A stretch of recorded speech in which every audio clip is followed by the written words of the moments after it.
మీకు తెలుసా?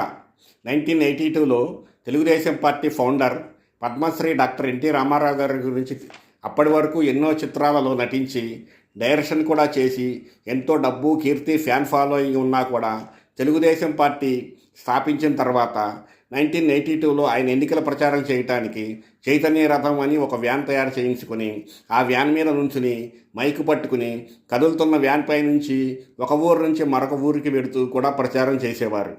తర్వాత ఆ ఊరిలో కూడా సభలో మాట్లాడేవారు. ఇలా ప్రచారం చేసేటప్పుడు రాత్రి వ్యాన్లోనే పడుకుని పొద్దున్నే నిద్రలేచి రోడ్డు పక్కనే స్నానం చేసేవారు.